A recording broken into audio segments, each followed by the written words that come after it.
we welcome you to the Divine Connection, divine connection यानी अलौकिक संपर्क में आपका स्वागत a है। program you are watching week after week to know and understand how best we can live our lives in the world. इस programme में हफ्ते दर हफ्ते हम आपको ये सिखाते हैं कि संसार में हम कैसा सबसे उत्तम जीवन जी सकते हैं। You know, you cannot live at your best if you don't have connection with God is the thesis of this program. अगर आपका परमेश्वर के साथ में संबंध नहीं है तो आप सबसे उत्तम जीवन नहीं जी सकते, यही इस प्रोग्राम का सार है। That's why the title of this program, The Divine Connection, we emphasize always that we need to get connected with God. और इसलिए इस प्रोग्राम का जो शीर्षक है इस पर हम हमेशा जोर देते हैं कि हमें परमेश्वर के साथ में जुड़ना चाहिए।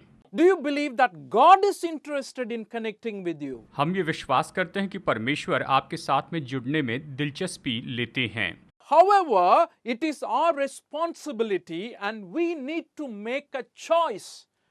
Sometimes, if you really want to connect with God, you have to decide and you have to make some sacrifices and set aside and give the importance due to God. कुछ भी हो, निश्चय ये हमारा चुनाव होता है और हमें ये जिम्मेदारी लेनी पड़ती है। अगर आपको परमेश्वर के साथ में जुड़ना है तो आपको निर्णय लेना होगा, उसके लिए कुछ बलिदान चढ़ाने होंगे और परमेश्वर को महत्व देना है। And in this program, we always speak about Jesus Christ. और इस प्रोग्राम में हम हमेशा यीशु मसीह के बारे में बताते हैं। He came into this world 2000 years ago. 2000 साल पहले वो इस संसार में आए। He was God's son sent into this world. वो तो परमेश्वर के पुत्र थे जिसे इस संसार में भेजा गया था। He came to make a sacrifice for the sins of the world. वो तो जगत के पापों के लिए बलिदान करने के लिए यहाँ आए थे। He died and rose again on the third day. वो मरे और तीसरे दिन फिर से जी उठे। Apart from the sacrifice he made on the cross for the sins of mankind, he did many wonderful things. क्रूस पर मनुष्य जाति के पापों के लिए बलिदान करने के साथ साथ उसने बहुत से अद्भुत काम किए थे, महान काम And किए। one of the things he did was to teach the people he met with. और उसमें से एक काम था कि जिन लोगों से मुलाकात करते उन्हें सिखाते थे। Lot of crowds came to Jesus. लोगों की बड़ी भीड़ यीशु मसीह के पास में आया करती थी। They were amazed at the work of his hands, that is miracles. उसके हाथों से जो अद्भुत काम होते थे उसे देखकर वो चकित हो जाते थे। They were also amazed at his teachings. यीशु की शिक्षाओं को सुनकर वो चकित हो जाते थे, आश्चर्य करते If थे। you remember, we've been looking at the teachings of Jesus Christ found in the Sermon on the Mount. आपको याद होगा कि हम पहाड़ी उपदेश में यीशु की शिक्षाओं पर अध्ययन कर रहे And हैं in the Sermon on the Mount, the Beatitudes is what we were focusing on. और पहाड़ी उपदेश में जो धन्य हैं, इन बातों पर हम यहाँ पर गौर करते चले जा रहे हैं, इसे देख रहे हैं।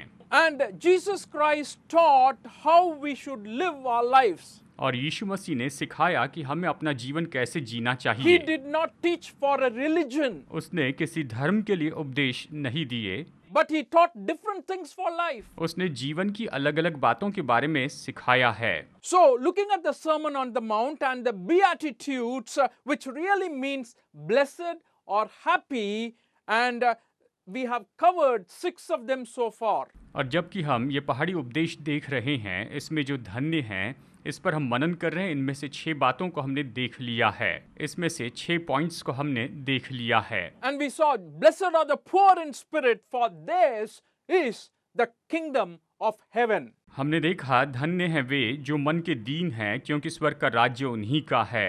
Blessed are those who mourn, for they will be comforted. धन्य हैं वे जो शोक करते हैं, क्योंकि वे शांति पाएंगे। Blessed are the meek, for they will inherit the earth. धन्य हैं वे जो नम्र हैं, क्योंकि वे पृथ्वी के अधिकारी होंगे। Blessed are those who hunger and thirst for righteousness, for they will be filled. धन्य हैं वे जो धार्मिकता के भूखे और प्यासे हैं, क्योंकि वे तृप्त किए जाएंगे। Blessed are the merciful, for they will be shown mercy. धन्य हैं वे जो दयावंत हैं, क्योंकि उन पर दया की जाएगी। And finally, in the last program, we saw, blessed are the pure in heart, for they will see God. पिछले प्रोग्राम में हमने देखा धन्य हैं वे जिनके मन शुद्ध हैं, क्योंकि वे परमेश्वर को देखेंगे। इसका हमने अध्ययन किया है। today we want to move into the next beautiful attitude that Jesus Christ is suggesting for us. आज हम एक और रवैये को देखेंगे जिसके बारे में प्रभु यीशु मसीह हमें सिखाते हैं। It's a very, very interesting lifestyle. It's an attitude. It's a quality Jesus wants his followers to practice. ये तो बहुत ही अच्छा रवैया है, ये ऐसी मनोदशा है जो यीशु चाहते हैं कि उसके अनुयायी इसमें काम करें।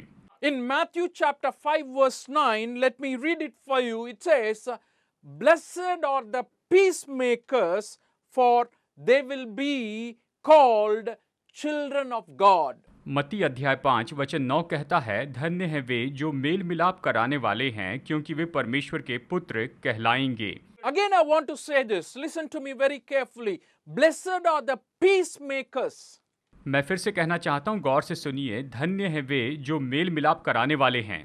There are people who are living in this world, a lot of people, many of them are longing for peace. इस संसार में लोग रहते हैं और उनमें से बहुत से लोग तो मेल मिलाप या शांति की कामना करते हैं। I am sure you know of families that do not have peace in this world. मैं जानता हूँ कि आप ऐसे परिवारों को जानते हैं जिनके परिवार में कोई शांति नहीं है। There are many other relationships in this world that are without peace. इस संसार में ऐसे भी संबंध हैं जिनमें कोई भी शांति नहीं है।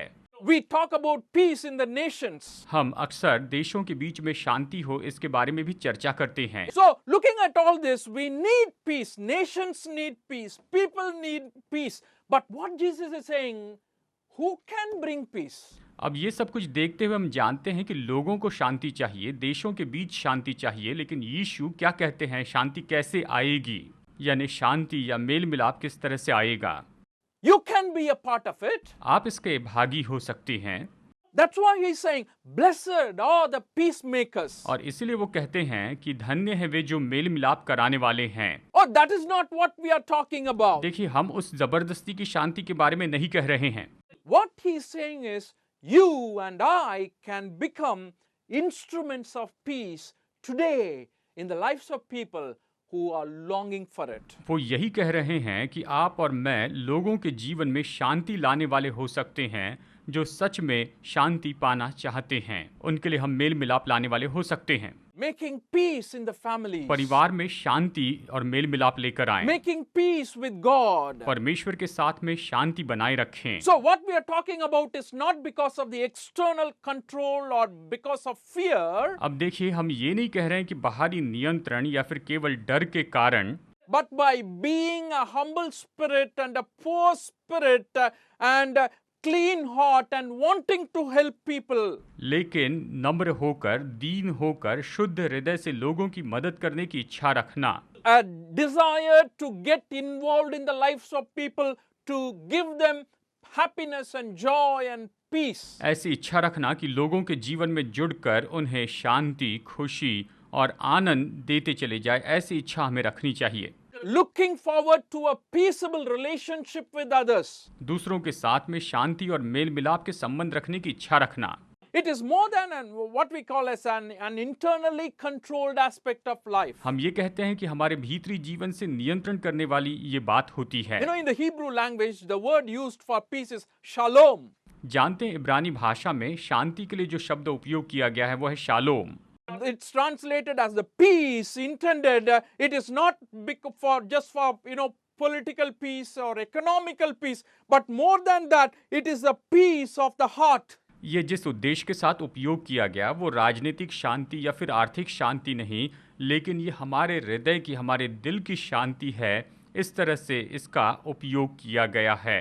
Those people who are making such peace are people who are actively working at it. जो लोग ऐसी शांति और मेल मिलाप लेकर आते हैं वो उसके लिए सक्रिय रूप में काम करते हैं। That's why it includes a sense of wholeness in the Old Testament. और इसलिए पुराने नियम में इसमें परिपूर्णता का ये विचार यहाँ पर आता है। It contains the well-being of the entire person. पूरे व्यक्तित्व की भलाई के बारे में हम यहाँ पर देखते हैं।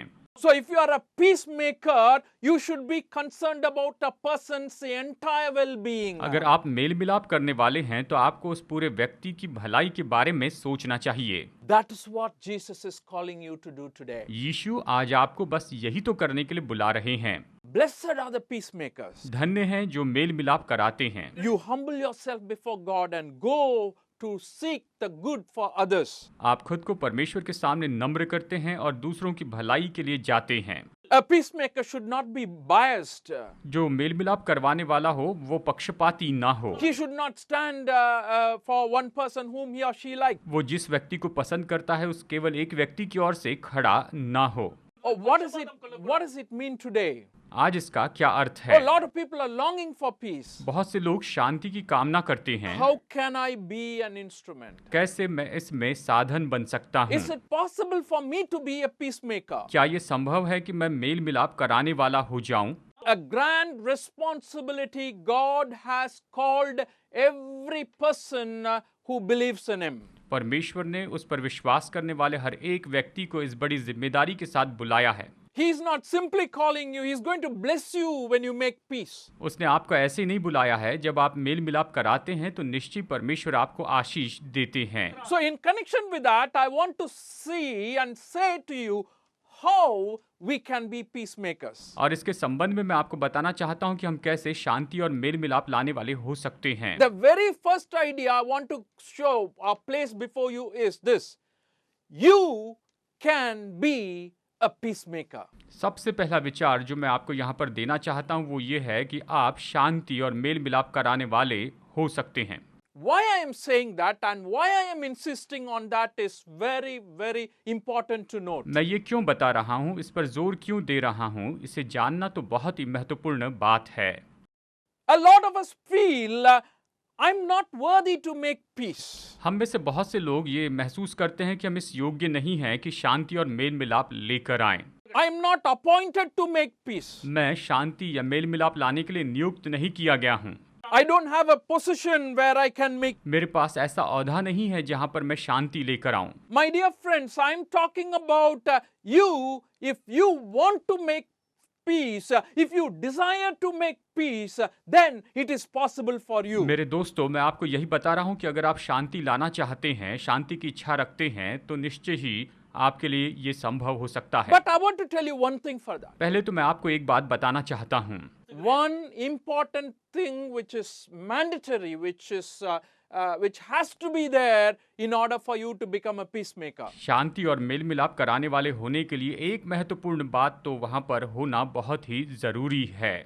I believe that strongly. मैं इस पर मजबूती से विश्वास करता हूँ। And you know what is it? ये क्या है? You must have peace. सबसे पहले आप में शांति होनी चाहिए। If you do not have peace in you, within you, अगर आपके भीतर शांति नहीं होगी, how can you expect you to make peace for others and with others? तो आप कैसे अपेक्षा कर सकते हैं कि आप दूसरों से मेल मिलाप करेंगे और दूसरों को आप मेल मिलाप करवाएंगे? And you can have that peace. आप खुद ये शांति पा सकते हैं। Because it is not yours, it is something that Jesus gave you. क्योंकि ये आपकी नहीं है, लेकिन ये तो ऐसी है जो यीशु ने आपको दी है। When you believe in the Lord Jesus Christ, if you know Him personally, He says, peace I leave with you, my peace I give you. I do not give to you as the world gives in John 14:27.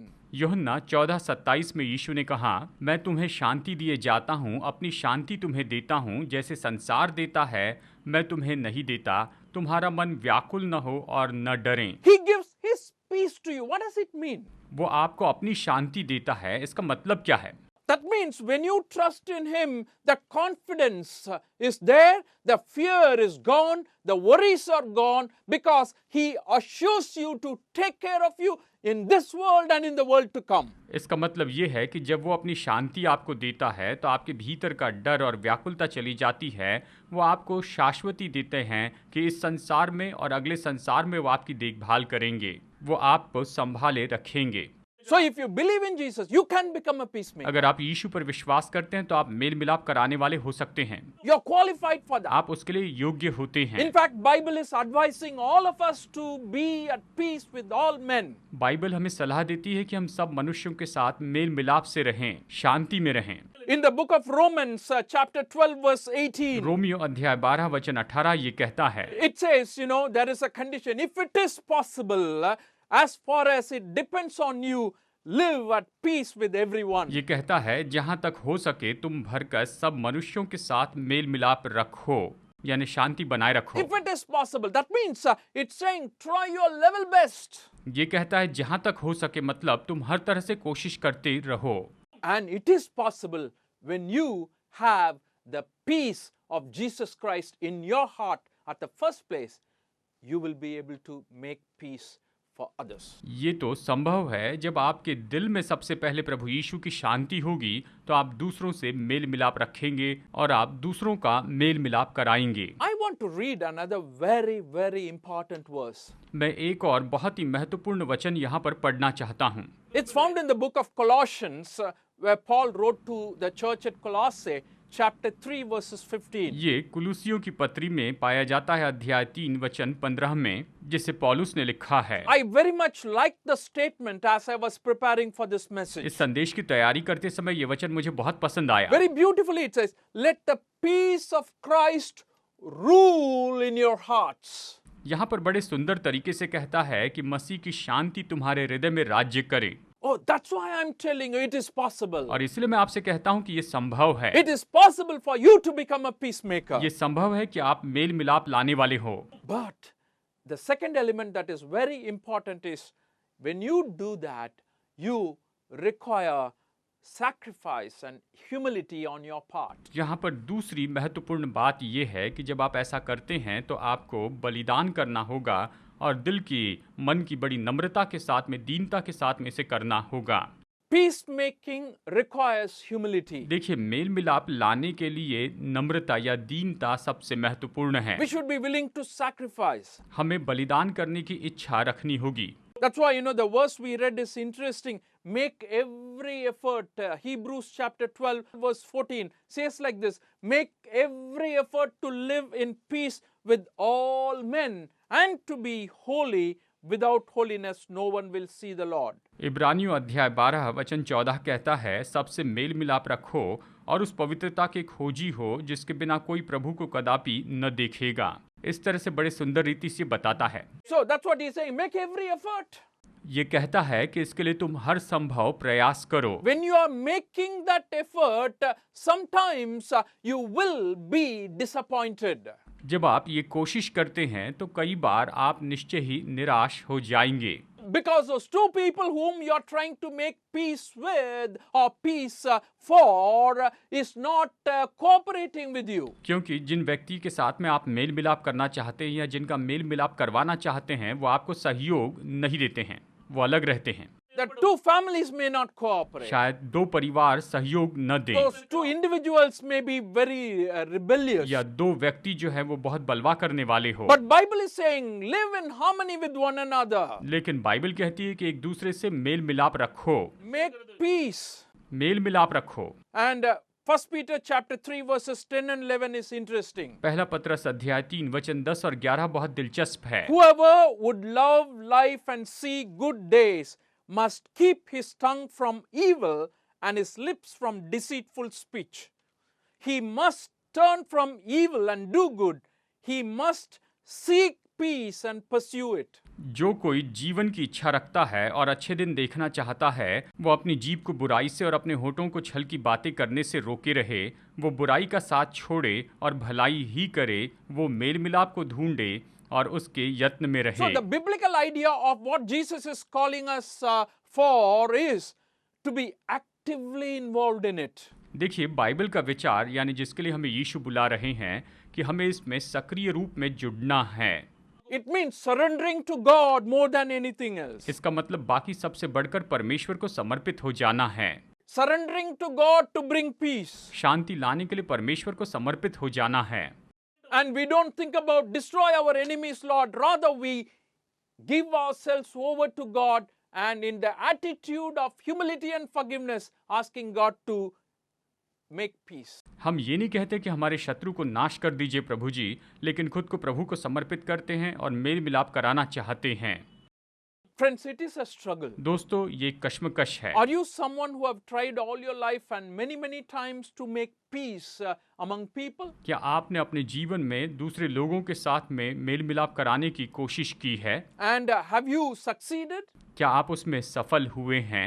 Think about those moments. आप उन पलों के बारे में सोचिए। In the book of Psalms, psalmist is very disappointedly saying these words. भजन संहिता में भजनकार बहुत ही निराश होकर इस तरह से कहता है। So Psalm 120 verse 6 and 7. भजन संहिता 120 वचन 6 और 7 Oh, देखिए। you will not believe the way he writes it.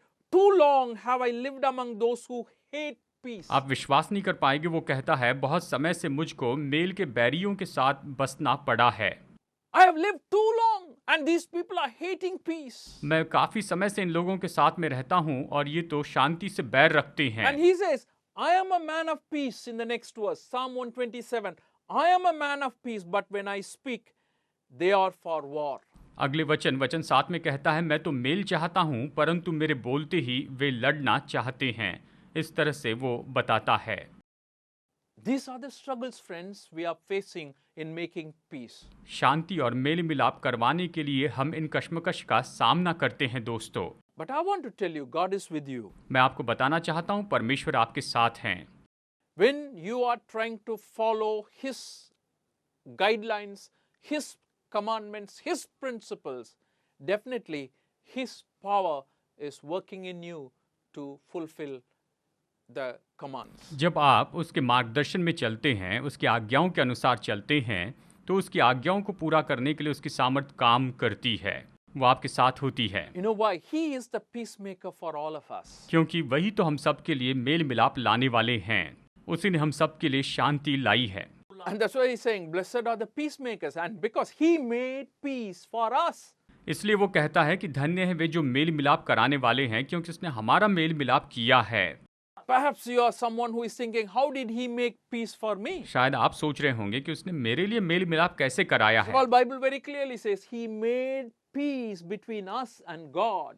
Bible स्पष्ट कहती है कि उसने हमारा परमेश्वर के साथ मेल मिलाप कराया है। In the book of Ephesians chapter 2 verses 14 to 16. इफिसियों अध्याय 2 वचन 14 से 16 कहता है, For he himself is our peace, he who has made the two one and has destroyed the barrier, the dividing wall of hostility, by abolishing in his flesh the law with its commandments and regulations.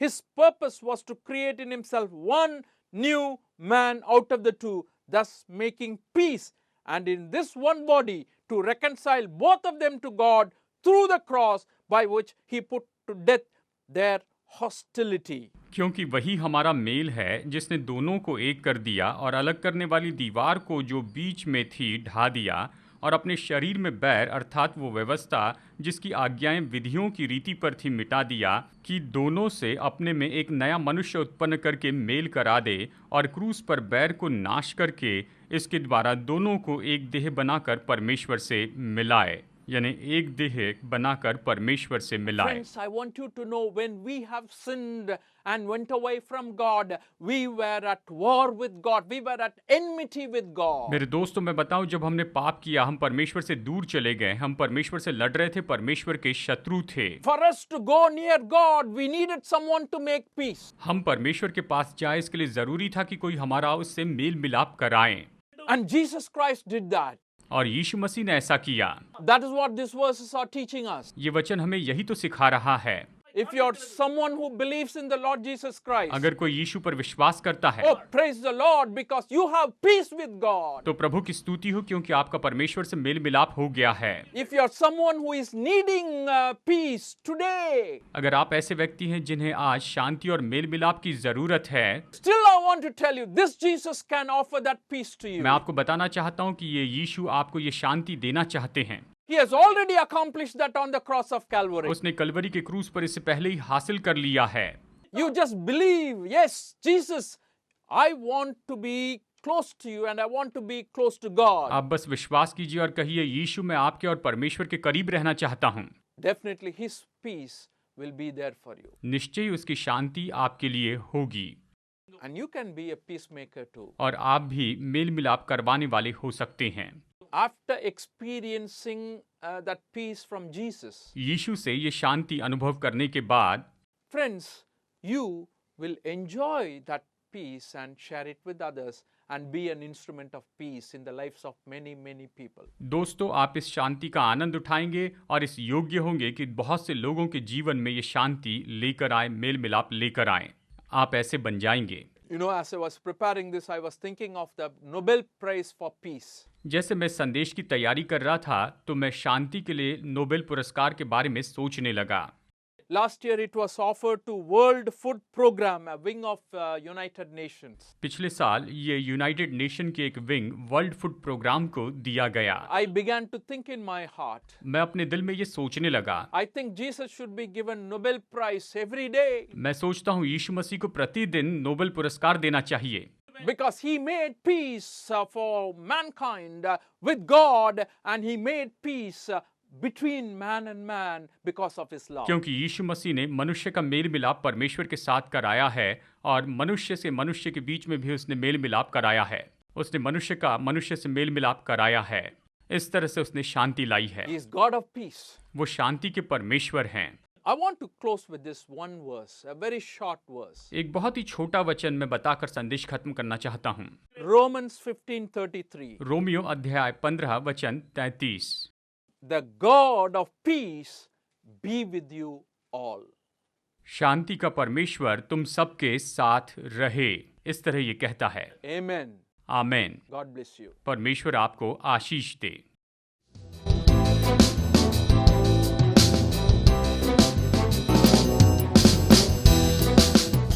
Study the Word of God in a private and personal way through our online study website. Contact number